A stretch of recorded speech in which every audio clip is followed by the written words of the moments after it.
कोलकाता के मैदान पर भारतीय टीम का कुछ हिसाब बाकी था वेस्टइंडीज से। आज की शाम ये रही संजू सैमसन के नाम पर इसका जश्न पूरे भारत देश ने बनाया। संजू सैमसन की चर्चा करेंगे क्योंकि ये जीत उनके नाम के सामने अगर रखी जाए तो मैं ये नहीं कहूंगा कि इंडिया बीट वेस्टइंडीज, कहीं ना कहीं ये भी कहूंगा कि संजू सैमसन बीट वेस्टइंडीज। लेकिन बात करेंगे जसप्रीत बुमराह की, अर्शदीप का बीच में वो एक तगड़ा ओवर, वरुण चक्रवर्ती, फिर हार्दिक पांड्या का छोटा सा केमियो, तिलक वर्मा की भी बात करेंगे। लेकिन आगाज करेंगे संजू सैमसन के, क्योंकि उनके खेलने का अंदाज सा वो तो एक अलग बात है। लेकिन पिछले जो दशक में यानी पिछले 10 साल में या एक डेकेड में जो काम किया था डोमेस्टिक क्रिकेट में, वो अप्रोच, वो काबिलियत, वो इंटेंट दिखाई दी। और फिर आप इंटेंट के साथ साथ बात करते हैं उस गेम अवेयरनेस की, वो इस इनिंग में कूद कूद कर भरी थी। क्योंकि आप कंपोयर की बात करते हैं, अब वो एकदम कूलनेस के साथ ये इनिंग्स खेली और एक एंड पर वो एक झुंड की तरह भारतीय टीम के लिए अकेले खड़े रहे।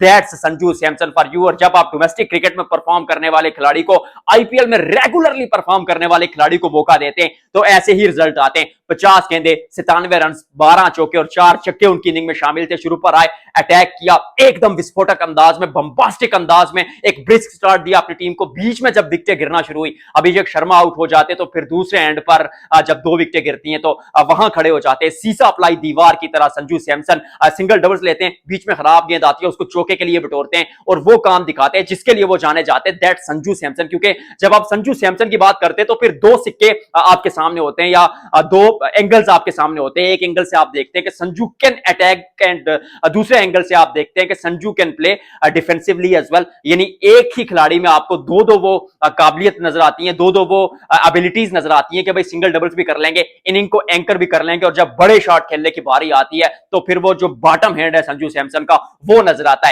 Excellent classical display Sanju Samson की बल्लेबाजी का नजर आया। और उनके बारे में एक चीज और आपके सामने रखना चाहता हूं कि बहुत बातें हो रही थी पिछले 10 साल से। कई लोग कह रहे थे कि संजू सैमसन को टीम में रखा जाए, कई लोग कह रहे थे कि शुभमन गिल से ज्यादा शायद संजू की जगह बनती है, ऋतुराज बीच में आ जाते हैं, वो खेल जाते हैं, यशस्वी जायसवाल। हालांकि मैं उन लड़कों के खिलाफ नहीं हूं, nothing against them, they are extremely talented to.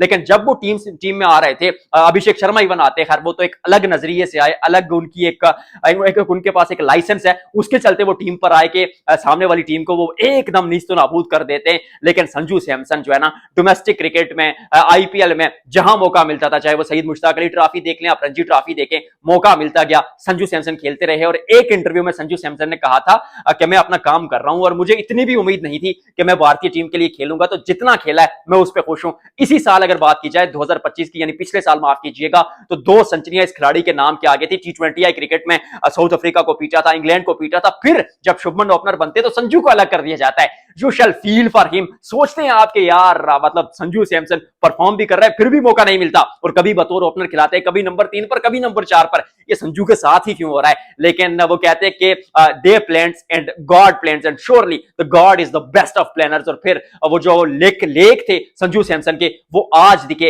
ये इनिंग बरसों याद रखी जाएगी। उनके कैरियर की सबसे बड़ी इनिंग मेरे नजदीक संजू सैमसन ने आज खेल डाली है। भले ही सेंचुरी नहीं बना पा रहे, पर क्या फर्क पड़ता है? कुछ बारियां ऐसी होती है जिनमें आप 90s में आउट होते हैं, लेकिन उनका जो महत्व होता है, जो कद काट होता है, वो 100 से ऊपर होता है। मुकाबले की अगर बात करें तो शुरू पर वेस्टइंडीज ने थोड़ा वक्त लिया, लेकिन शॉर्ट्स बीच में वो खेल रहे थे। अर्शदीप का एक ओवर महंगा आता है, हार्दिक पांड्या को थोड़े रन पड़ते हैं, लेकिन जसप्रीत बुमराह बीच में आते हैं। हटमायर की जो विकेट ली थी, मुझे लगता है कि मुकाबले का जो पांसा पलटा है वो उसी विकेट से लिखा है और पलटा है। फिर जसप्रीत बुमराह आखिरी ओवर में थोड़ी मार पड़ी, लेकिन उसके अलावा अगर देखा जाए 7वें ओवर तक जहां तमाम गेंदबाज 8 के ऊपर के इकोनॉमी रेट से गेंदबाजी कर रहे थे, जसप्रीत बुमराह का जो इकोनॉमी रेट था वो 6 के आसपास था। 2 बड़ी विकेटें वो चटकाते हैं।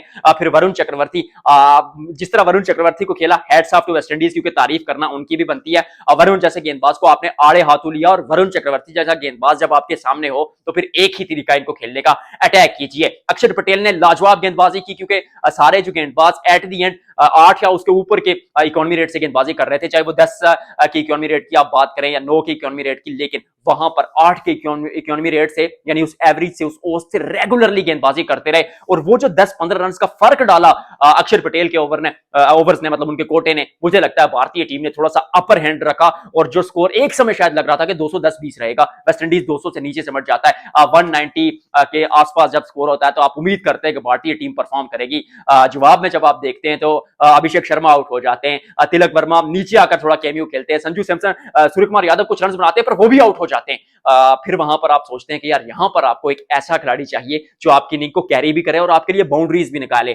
उसके लिए सबसे बेहतर ऑप्शन आपके पास संजू सैमसन था। अब वो तैयारी आपने शायद किसी और की थी, शायद अब सोच अभिषेक शर्मा का रहे थे, सूर्य कुमार यादव का सोच रहे थे, कई लोग कह रहे थे हार्दिक पांड्या फिनिश करेगा, बट वहां पर दिखाया संजू सैमसन ने forward, he is capable of. भारतीय टीम ने वेस्ट इंडीज को हराकर सेमीफाइनल के लिए क्वालिफाई कर लिया और यहां से भारतीय टीम मुझे लगता है एक घायल शेर की तरह पलटवार कर चुकी है और इनको रोकना शायद T20 वर्ल्ड कप में बहुत मुश्किल होगा। आज की वीडियो में फिलहाल इतना ही, आपसे मिलते हैं अगले व्लॉग में।